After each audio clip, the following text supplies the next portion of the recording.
Bulkada 2023an sortu zen sakana, Etxarri, Arbizu eta Laguntzako 5 gazteren eskutik. Peio Altzelai, Ander Gasko, Ander Kozera eta Itzol Gaitzarain elkartu ziren doinu ozen eta piztiak sortzeko asmoz.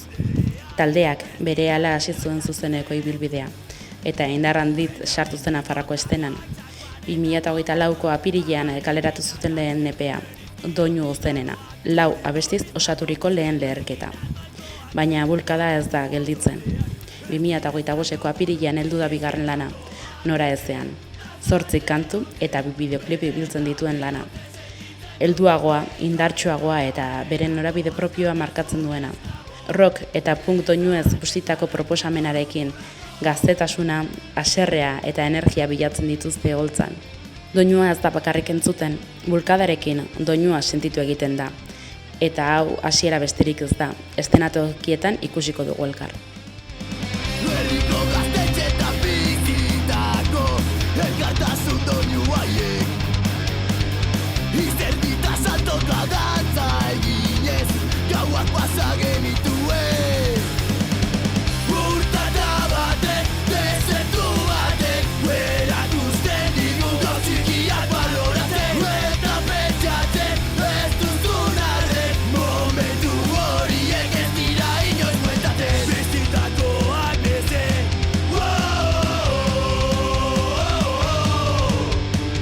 Garena garelako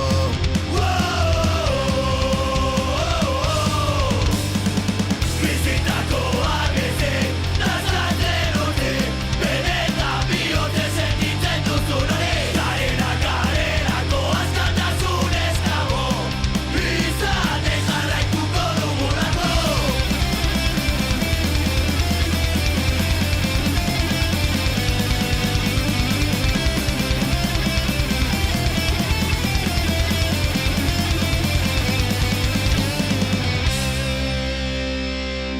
Nola sortu zen bulkada taldea eta zein izan zen taldearen abia puntua?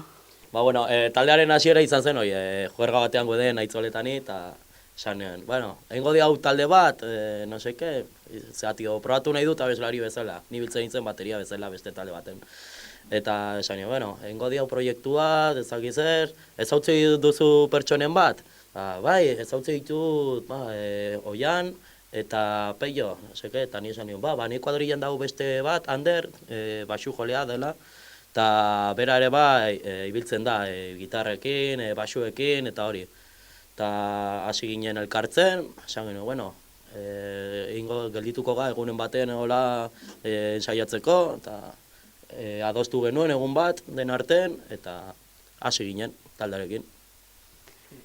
Lehenik eta erango dizuet, ze goza da, ikustea jende gaztea, talde bat sortzen, gaur bertze talde batzuekin hizketan konturatu gara gaur egun hau ez dela sortzen. Nik nire gaztea naiz, bai, baina nire oainek gazteagoko garaitan nire herrian pila bat talde sortzen ziren. Zuek ez zuk erran duzun bezala ez, nik ez hau dut, nik ez hau dut, egiten dugu zerbait, gaur egun ez da hori sortzen. Ez dakit zuek hor badakizuen non dagoen formula edo ze ari den pasatzen gaur egungo gazteri honetan ez dela hau sortzen ari. Ez dakit. Gu Ander eta ni adibidez juntetzen ginen musika eskolan, bilok fan ginen baterian klaseta eta horti ezautu ginen Pello eta Oian debei, ezautu ziren musika eskolan, ez? Eta gu horti hasi ginen salseatzen. Jo, bajistetzen fan musika eskola, zati punkila da, gu ez. Eta hori, batez ere, horti jo, ensaiotan tola guzturauten ginen, klasiko ensaiotan, eta Ander eta ni, gurritu zaikiun egun atez gelditzea, hasi ginen gelditzen, eta temporada tiro jo ginen agortatzen za, gelditzen ginela Bile batia, irure batia. Eta Ander zu eta ni bai, laguntzen. Eta hori ensaiatzen ginen, eta gu horti, musika eskolati ezautu bereziki. Eta pelota Oian bai. Eta ni uste gaur egun, gehiago kostatzen dela ere zuk esan dezun bezala, talde bat sortzea, ez dakit beste ikuspuntu batzu daude, eta zona honetan adibidez, ni uste beti izan direla erreferentzia zela Nafarroa, eta beste talderen bat, baina bestela ez dela hola sortu irudi izan den beste talderik. Eta gu hola sakanako bost talde izatean eta talde bat sortzean, azkenean atentzioa deitzen duz, hiru kuadrilla ezberdin gara, hiru herri ezberdinetakoak, eta horrek ere ni uste sortu dela beste zaletasun puntu bat ere zona hontan. Orain gaztea gehiago hasira ere taldeak sortzen, eta ni uste gerozta gehiagora joango dela pixkanaka, eta batez ere estilo honekin, ez? Estiloak ere ni uste asko egiten duela. Gaur egun ez da hainbeste entzuten gu jotzen dugun estiloa, eta horrek ere igualatzera botatzen du jendea, edo jendeari ez zaio gustatzen estiloa hau zuzenean. Ni uste hor faktore asko egin dutela eragina. Etxarri, Arbizu eta Lakuntzako musikariak zarete. Ez dakit sakanako jatorri horrek zer ematen dion taldeari, edo zerbait ematen dionez, sakanakoak izatea, ez da igual, akaso ez da berdina bortziretako edo baztango talde bat akaso ere bere euskalkia desberdina da, bere bizitzeko modua akaso ere ezberdina da. Ez dakite hemen ere, sakanakoak izateak zer ematen dion taldeari.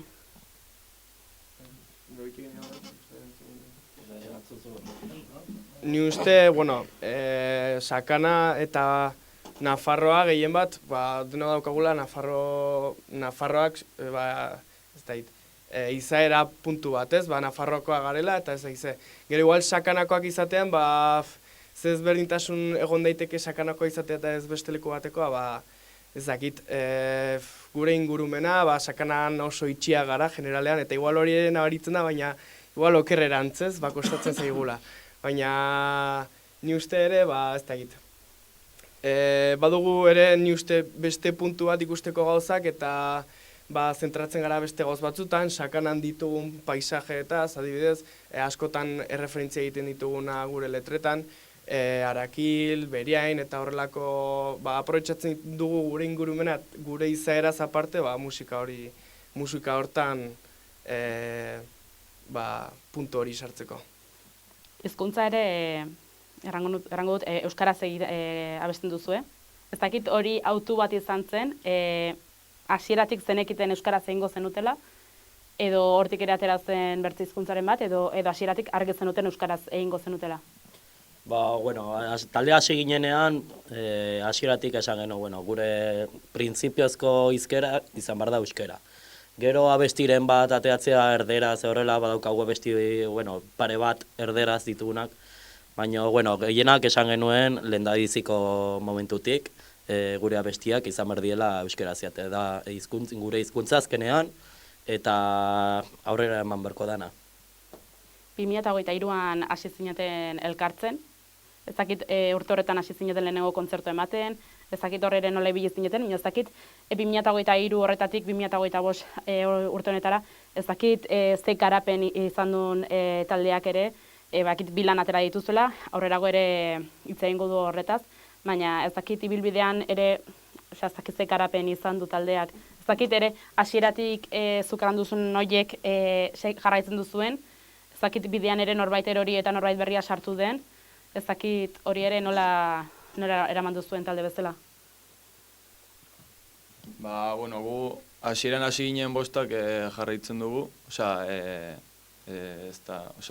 hori berdina jarraitzen dugu, eta hasieran 2023an hasi ginenean, lehenengo kontzertua udaldera eman genuen, hemen bertan Etxarriko plazan, eta gehien bat jo ditugun kontzertuak izan dira sakana inguruan, azkenean hemengo jendeak ezagutzen digulako eta erraztasun hori dagolako, eta gero hasi ginen gure kantaren bat prestatzen eta bai nabari zen igual sakanatik kanpo edo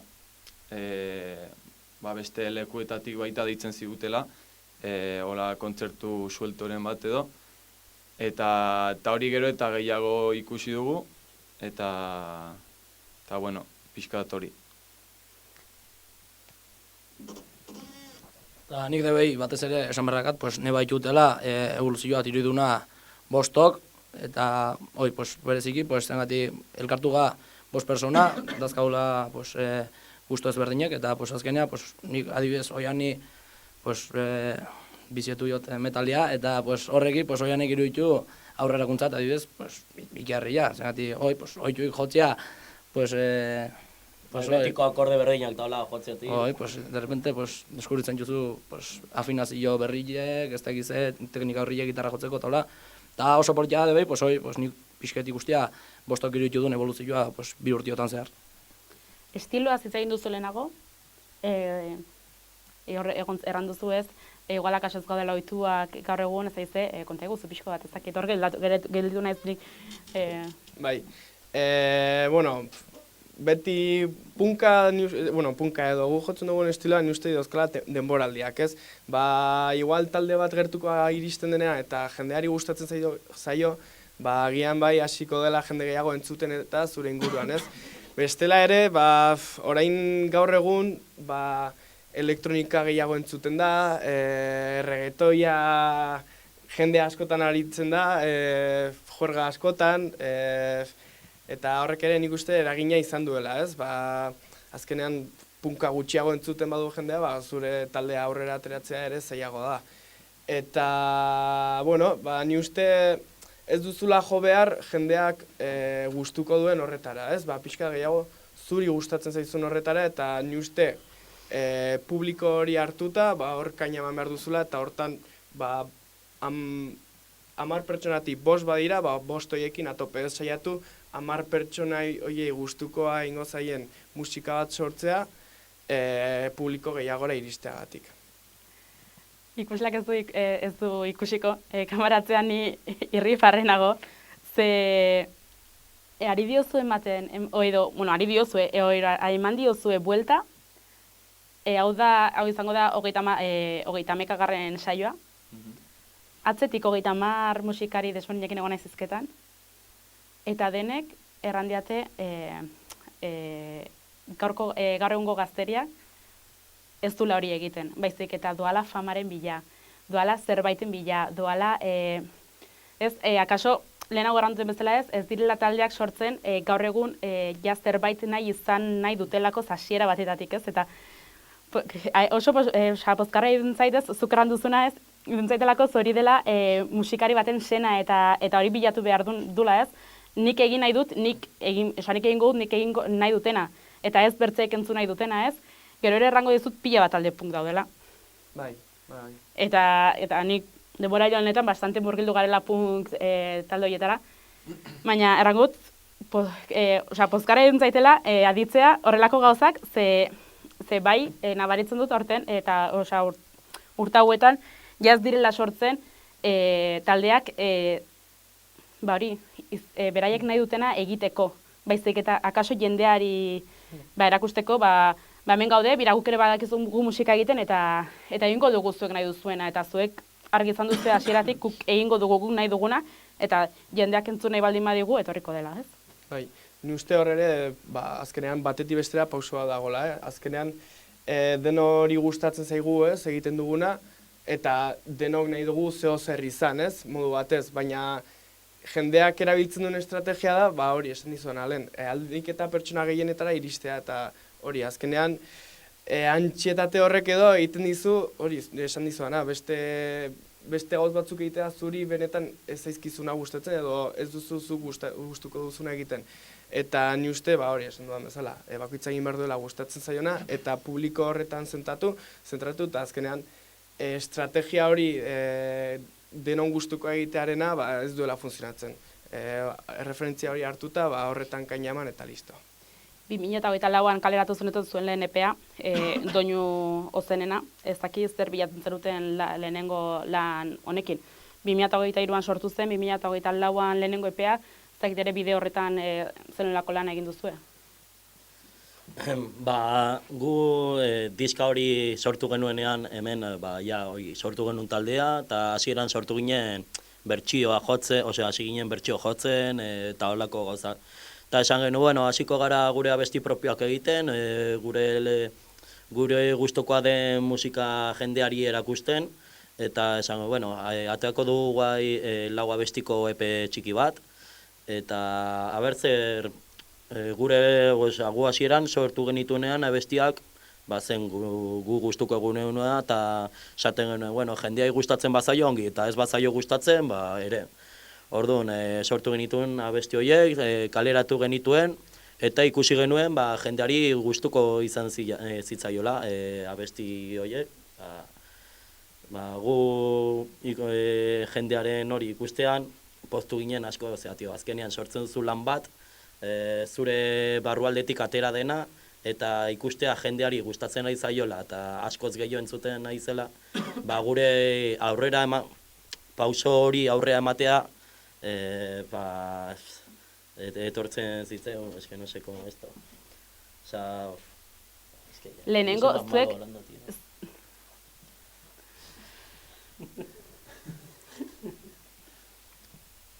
ulertu dutenez, lehenengo EPA ja zuen kanta propioekin izan zen.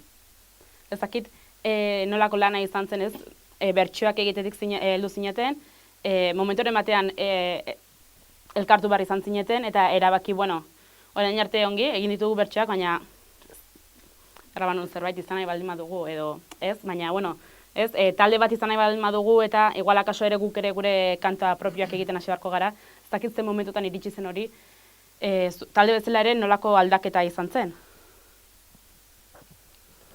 Gogoratzen naiz, hoi pasatu zen eguna, izan zen ostiol bat, lanetik oso bihan doatain nintzen, eta hoi aliatu nintzen lokalia, eta esan joan, mutilek, enbidu zerbait? Eta, hoi, hasi ginen, hoi, kanta bateten, dela, gaur egun dakaun kanta itxarrena, bueno, txarrena, eta hoi, momentu behar de ilusio asko goki, zengati ikustea de bostok, horre, proiektu o kanta, hortan murgildu, ikola, gogueki, oso politia da, eta horrek eman zuen, azkenea, beste kanta gehiago betia, eta hoi.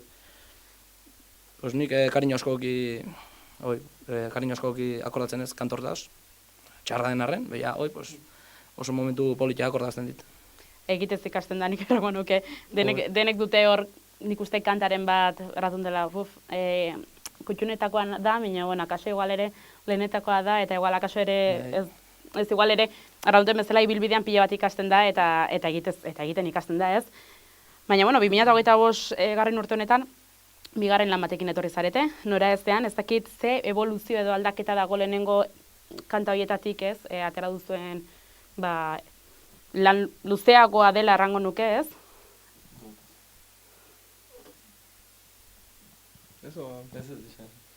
Bueno, ni uste ere, bai egon da salto batez, lehendabiziko epetik, nora ezean albumera, dago nik uste evoluzioa handi bat. Teknikoki, reflejatzen duzuna letrarekin, eta guztia saltoa dago, erabiltzen dituzun hitzak guztia. Azkenean, zortzi abesti, gehiago kostatzen da lau baino, eta denbora gehiago dedikatu behar diozu, eta zailagoa da, ez?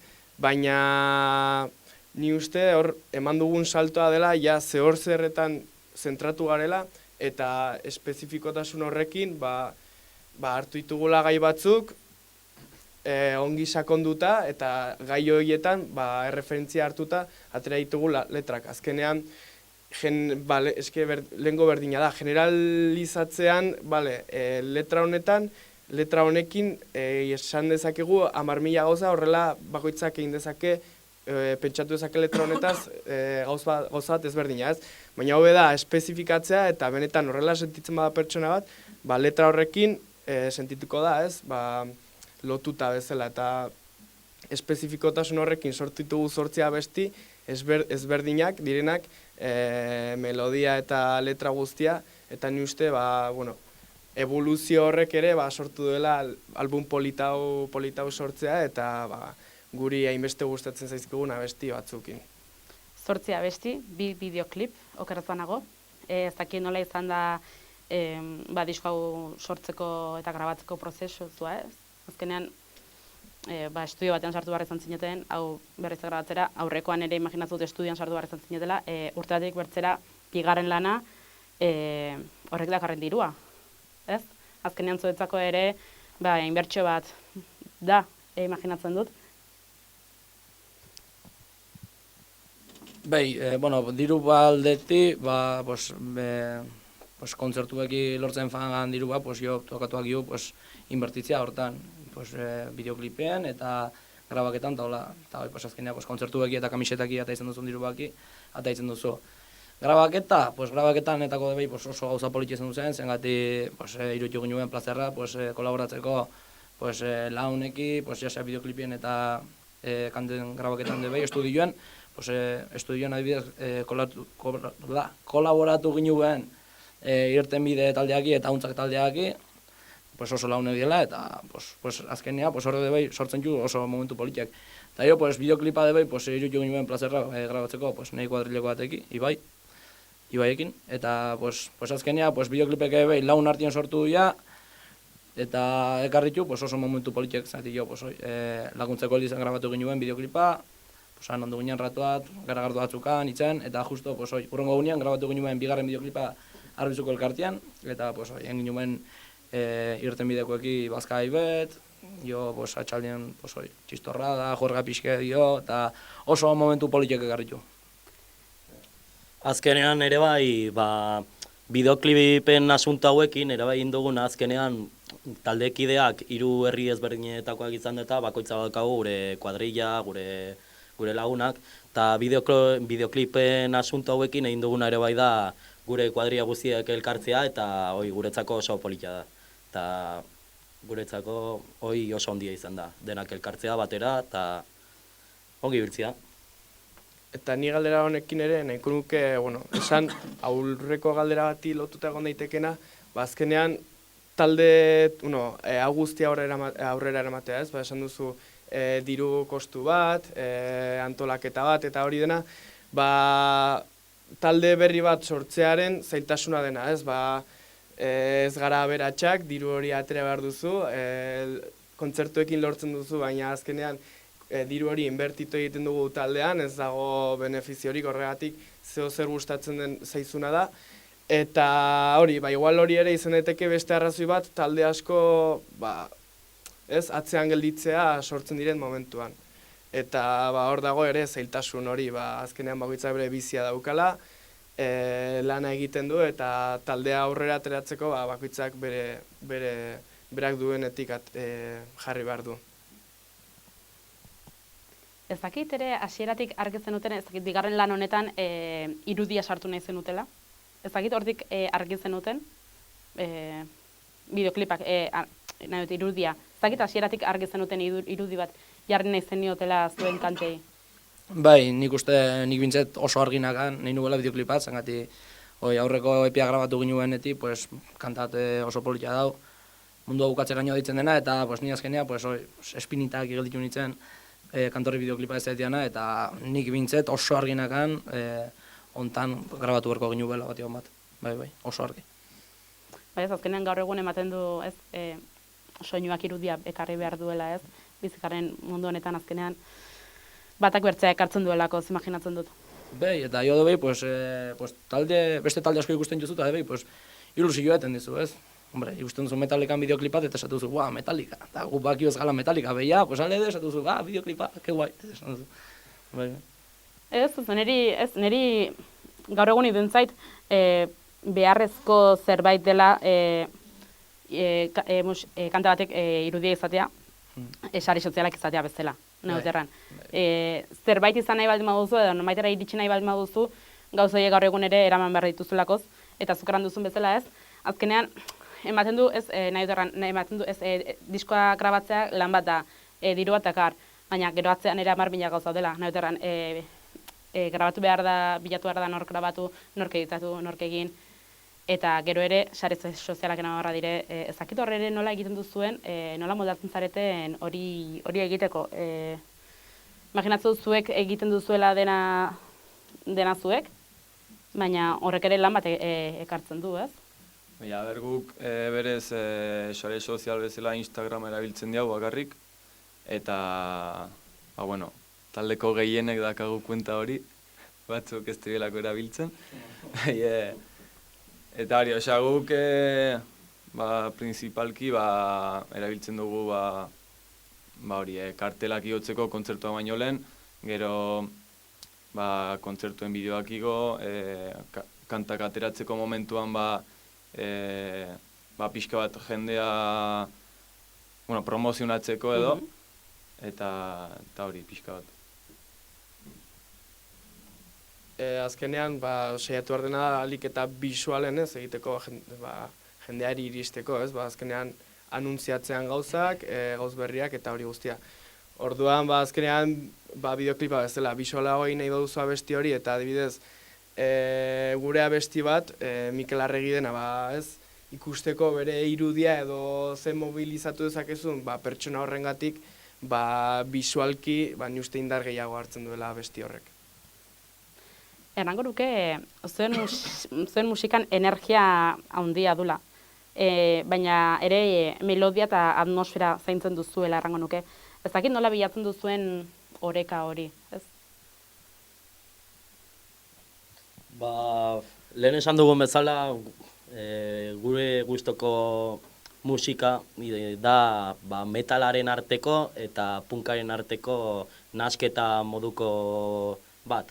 Orduan gu saiatzen garena da, tanto metalaren aldetik, tanto punkiaren aldetik, momentu melodiko haiek ateratzea, gitarrak ere bai potenteak izatea, eta nik uste dut nasketa horrek egiten duela horrelako emaitza bat eukitzea. Ezakit, zuen abestiak gaute izenburu indartsu bat eta gai ezagunak jorratzen dituzuela errango nuke. Ezakit ze mezu nagusitzen dira zuen letretan? Edo baldin dituzu mezuren bat letretan? Hainbat mezu daude letretan. Badaude naturati maitasunea eta hainbat mezu. Letrak egiteko momentuen batez ere ez du esaten, hain bidu letrat ez dakiz herri buruz, momentu bena eta izan dakizuna, eta ez da, mezubek asko, maitasuna, naturakiko, hoi debei, dakon mires menoi, gauz asko jorratzen dira, Mikel Arregi kantan, jorratzen da debei, Mikel Arregi hil zubiela, Guardia Zibilek, eta gauz asko. Gure letra askotan, saiatzen garena momentuan, idazterakoan eta horrela izaten da, edo historiaren bat gertatu dena edo horrela kontatzeko. Edo Aitzolek esan duen bezala, gu sentitzen dituen gauzak ateratzeko, eta azkenean idatzi aldituzu letra asko, baina hoberenak ateatzen direnak, edo barrutik ateatzen direnak, eta hor dago gauza, azkenen. Letrak idazteko ez dakit ze dinamika duzuen. Hau da, edo kantua sortzerako orduan, ez dakit letra atetik asentzareten eta letra horreri melodia bat jartzen diozuen, melodia bat sortzen duzuen eta hortikan erraten duzu, akaso igual, nik hasi nintzen hau idazten, igual okaso honek, ez dakit horre lan moduan nola egiten duzuen? Hor, ni esan nuke dela pixkat, ez? Eititugu bi gauzaz berdin, alde batetik melodikoa izango zena, ez? Abestia, eta bestetik letra. Gai bat hartzen dugu, ze esan nahi dugu gai honen inguruan, ze gustatuko litzaiguke esatea.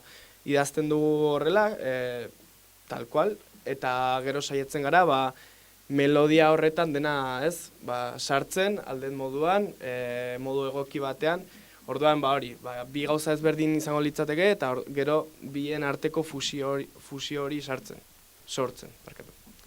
Imaginatzut orduan erratzen zuen bezala ez, letra ez du batek egiten, imaginatzut ez? Hori da.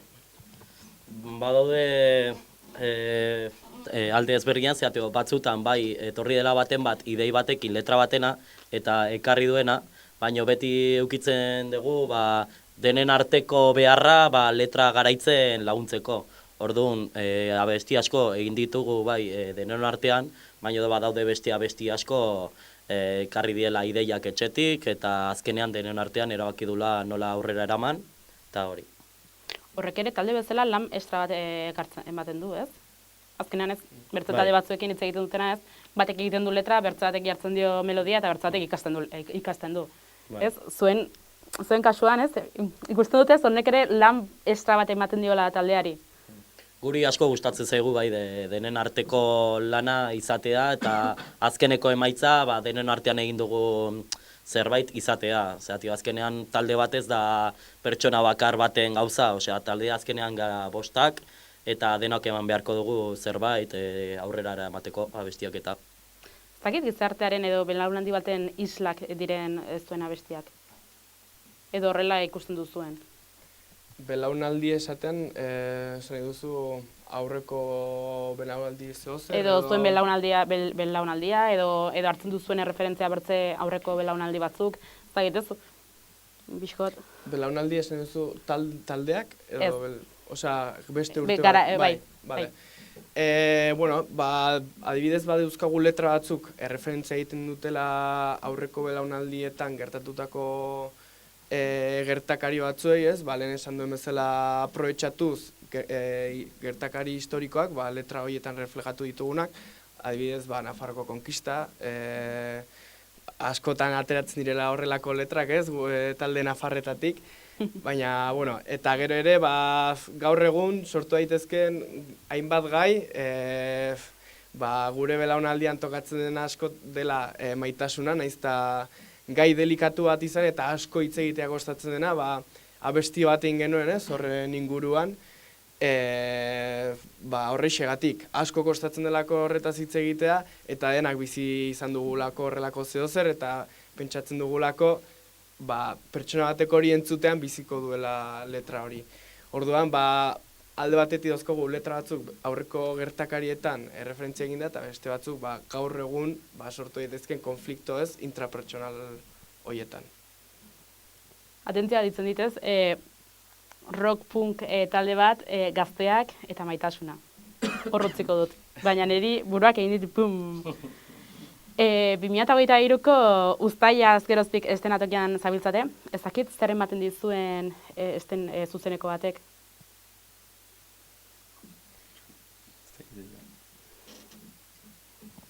Bueno, lehen esan dugun bezala, hasieran gure zuzenekoak izan zirenaz, ikusten genuen herriko jendeak eta horrela etortzen zirela. Eta gutxinaka, pixkanaka ikusi dugu, jende askoz gehiago hasi dela gure musika entzuten, eta zuzeneko batean ezautzen ez duzun jendea ikustea, guretako oso handia da. Osea, asko pozten gaitu talde bezala, jende berria ikustea, jendeai ez duguna ezautzen gure musika gustatzea, eta asko egiten digut gure talde bezala. Eta batez ere, ez da hori bakarrik, osea, baita ere da, ezautzen juzun taldiek eta biaik sortzen juzun harremanak. Zerati, bulkadan gati ez balitzi zengo, jende asko zuen ezagutuko. Azkenean faten za herri betia, juntetzen za jobiazun beste taldeaki eta kriston relazio baten duzu. Eta, boloko. Kontzertua izketan abilela, 2023 garren urte horretatik gaur egun arteko kontzertu bakar bat aukeratzeko eskatzen badizu? Bakotxak bat eraten aldu, Nik bastante argi dakat, eta da joven jubeena 2024 bukaeran Arbizuko elkartien, kontzertu bihotzien. Ostra, ni ez dakit kontzertu zengo, no? Gehienak gustatu zaizkit asko, baina nik uste talde hasi ginenean jo genuen olaztin, nik uste kontzertu izan zela hoena. Gure hasierak eta jendea etortzea eta hori dena. Ni biren artean nago, bat izango litzake, etxarrin jo genuen diska honen aurkezpena ez, izan zelako diska honen lehendabiziko zuzenekoa. Eta hori izango litzateke bat, eta beste izango litzateke Lazkao, ze Lazkaon konturatu ginen, sakanatik kanpo ere, jende asko dagoela gu entzuten gaituena. Eta hori ere, gustatu zitzaidan asko. Nik uste dube, Lazkaoko kontzertu horrek eman zigun asko, gero baita kontzertu hori jo genuen Sustrai Berriak taldearekin, dela talde bat eta irten bide baita. Dela talde bat, digamos, gu baino ezagunago edo, eta hori kontzertu horretan nabari izan genuen jende gehiago etorri zela, hori. Osa, ikusi genuen, sakanatik kanpo ere jendeak gure musika gustuko zuela, eta ni kontzertu horrekin gelitzen naiz. Eta, proestuko otra, mikrofona aztuko zula. Eta zuen errepertorioko kanta bat? Errepertorio harratutenean, ez ditut kontutan hartzen egiten dituzuen bertze talde batzuen kantak, baizik eta zuen kantak. Ba, nik uste mundua bukatzeraino kanta, dala guri gehien gustatzen zaigun edo betetzen digun kanta, ditugun kantetatik. Eta gero baita, kontzertuetan beti jotzen dugula kanta hori, ikusten da, azkenean, hori esan duguna lehen, azkenean 3 kuadrilla ezberdinetakoa garela, eta ikusten duzu kontzertuetan, denak daudela, kanta da laguntasunari buruz, eta hori ikusten da, jendeak beraien artean ere, lortu duena gure kontzertuetatik. Ni ere, esango nuke, pixkat, ez, gure gai hori, ez, laguntasuna eta azkenean 3 kuadrilla ezberdin izatean, ez, 3 kuadrillen artean ere harreman bat sortu dela, eta abesti hori izango zela, ez, guztiaren oinarri. Azkenean abesti hori izan zen lehendabiziko epekoa, eta horrek izan zuen epe horretan indar gehiena. Eta ikusten da, jendeak oraindik gaur egun abesti hori bizi egiten duela, eta ni uste dela, ez, bulkadaren abesti erreferentea. Beraiek esatu duten bezala, nire bai ados nago, mundua bukatzeraino abestia da guretzat gehien repertoritik indar gehien duen abestia da, ikusten dugulako jende guztia, eta gure repertorian azkeneko abestia da azkenean, zehati gustatzen zaigu hoberena bukaerarako guztea, jendea ere bai pozik joateko kontzertutik, eta oso ados dago esatea egiten dakit, zehati mundua bukatzeraino. Emazo. Nik esango nuke mundua bukatzeraino biziongo litzakeela nahi kantaiko gokona zuzenien jotzeko, zengati azkenien debai sortzen du publikoak ide oso momentu politia, zengati askotan isiltzen ga, eta uzten ju bateria eta bomboa bakarrik, eta jendea horroten da kantatzen akapela, eta oso politia. Ez dut eskatuko abestea zati bat, baina ez dakit estribilloak zerraten duen, edo ea ez dakit zerbait errateko, ez dakit animateko zineten abestia. Osea, kantak itzaten du, esan duguna, laun artien pasatutxun momentu behi buruz, eta jo debei, demora pasala da, debei, igual, ja, ez zaudela inbeste launek eta hola, beia, betirako horrongo joela, ez, laun horiek, estribilloak pixketo esaten du, eta aparte, letrak itzaten du debei, juergetaz, eta, hortaz. Tasunakin erlazionatuta den gai ezberdinak. Ezakit hurrengo hilabetetan zein diren zuen asmoak, kontzertuak, uda dator, ezakit nola heldu zaizuen uda? Guai aiga pixet zentratzen, sartu ga proiektu beti handeitzen dela Youth Chaos in the Basque Country, dela Euskal Herri mailako talde berri pilat lotzen juen proiektu bet, eta azkenea talde bakutzek grabatuko kantat. Eta azkenea kanta guztiekien goa diskoat, eta guai batez ere nahi du zentratzea kontzertu behotzen, eta kantoi konposatzen segitzen nik uste. Bai, uda aldera, orain arte eukidegun bezala asteburu ia guzitan jodeu, eta orain uda aldera pixkan lasaio daukego, orduan hori, saiatu nahi duguna da abesti horrekin jarraitzea, proiektu horrekin jarraitzea, baina, ezkegu ostiral hontan bertan, jotzen dugu hemen Etxarrin, Nafarroa 1512rekin, baien diska berriaren aurkezpena, ematen dutela, eta gero bazkogu beste 3 o 4 kontzertu. Osatu esaldi hau.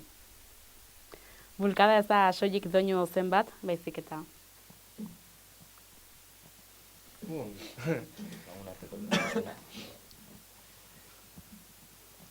Errepikatu alduzu, mesedez? Bai, bulkada ez da soilik doinu zen bat, baizik eta. Beste bat egin da gizi, pentsatzeko ongi, mesedez. Errepikatu, mesedez? Bulkada ez da soilik doinu zen bat, baizik eta. Lagun arteko elkartasuna nik uste dut. Eta entzulei, zergatik entzun beharko lukete enora ezean diskoa?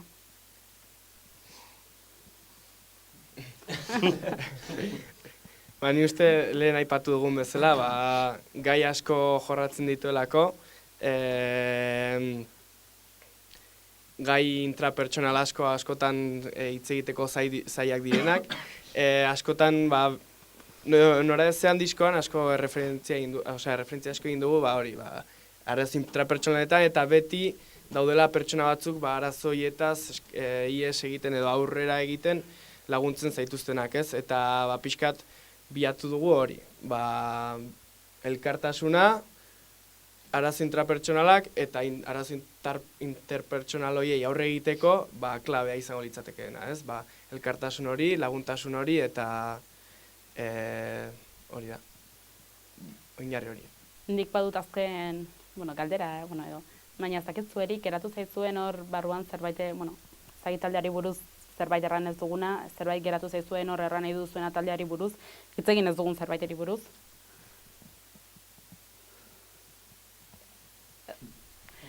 Bale, erazkin galdera edo da, ez dakit, gazteak zarete, bi urte daramatzue musika mundu honetan, ez dakit nabaritu duzuen edo bota duzuen faltan laguntzarik. Ez laguntza ekonomikoa, baizik eta kontzertuak ematerako orduan laguntzarik sare bat, zerbait, edo leku bat nauterran ez. Imaginatzu zuen, zuek emango dituzuela kontzertuak gaztetxeetan, herriko bestetan edo gaztegunetan edo horrela, baina ez dakit ere, lokal itxi batean edo emateko, ez dakit laguntzarik ikusten duzuen falta dela. Edo igual akaso ez da bilatzen duzuen zerbait eta ez zarete bilatzen hasi? Hombre, ni uste, guk laguntza horretara jo baino, laguntza horrek askotan jotzen duela taldera, ez? Azkenean talde batek ikusten laguntza horrek ikusten badu talde batek aurrera egiten duela eta jende asko mugiarazten duela, askotan laguntza hori agertzen da, ez? Baina hor dago dilema txiki bat bezala, balio duenari laguntza ematen diozu, baina balio ez duenak behar du benetan laguntza, ez? Orduan,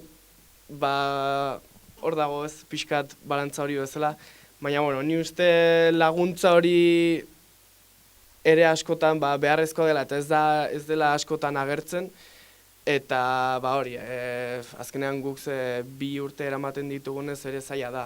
Orduan, gero ezagunago egiten zaren enean, laguntza hori ere agertzen joango dela pentsatzen dut. Eta bestela, falta puntu hori nabaritzen da. Esan berra daude hasiera guztiek oso zailak izaten diela, eta azkenean momentu bortan nun ez duzun jo ez da kontzertu bat, eta nahi duzun zuri talde aurre ematea, eta publizitetzea o kontzertuak ematen hastea o oso zaila da jendeak zuan konfidetzea, zengati ez da gile zen behazun. Eta nik aldeatet dide ulertu ezaket, lehendaziko kontzertua jo bihoen taldeati, igual ez da gizula ze torbiak izun, ze ikus behazun, beha jo dut gombidetzen dio dut jendeai konfidetzea dut talde txiki joetan, zengati sorpresa hartu dezakezu. Eta guk nik uste eskarrak eman erkotxa dula, gugan konfiatuen leku guzia izengati gabe, ezkinean izango ez. Eta batez ere, animetu leku guziei, talde berriei aukerat ematea. Zengati ez da gizuz, etorbiak izan. Bai, erango dut, azken saioetan mezu horrekin bukatzen dudala, jendeak ematea aukera ez talde berri haueri. Hor daudela, lana egiten duzuela, eta kaso igual bakotxaren ikuspuntua ere aldatzen joan barko garela, eta ez bakarrik ematen aukerak talde handiei, baizik eta hor daudela txikiak, kasi astebururo kontzertuak ematen, eta plazaiek ere betetzen hasi barko garela. Nire partetik, eskerrik asko onartzeatik elkarrezketa hau, eta ea aukera dudan zuek ikusteko. Eskerrik asko zuri eta etortzen zaren.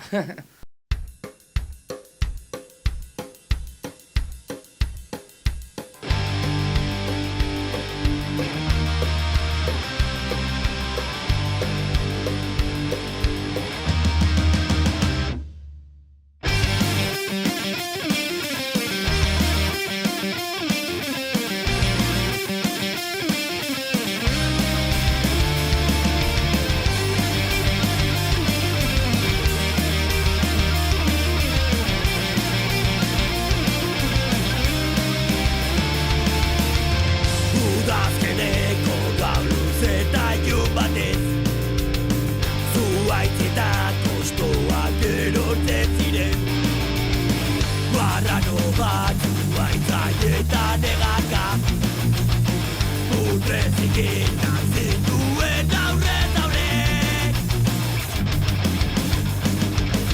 Guardi urdinak urruña da bako bezalbo Guara batek burua zuetxe argatuko Guazararen amaika hogeita maruteko Nafargu bariarek azken atxabotako Dena emango luke askatasunaren duke Gogortata batek begietan Uetegiten Dena emango luke azken atxabatek Dena emango luke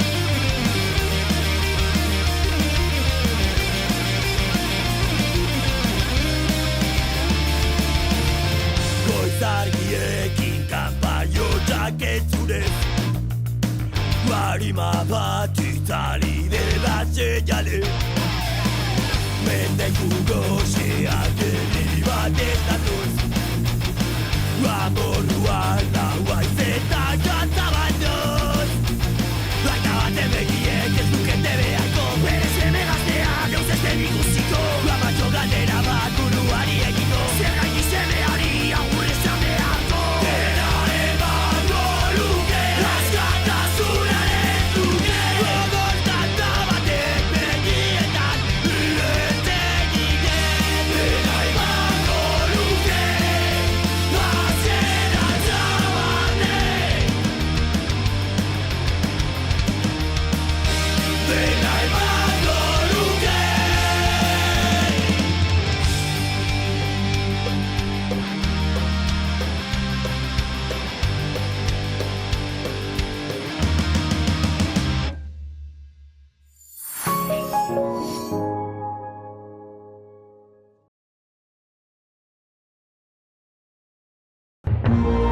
Gobierno de Navarra. Nafarroako gobernua.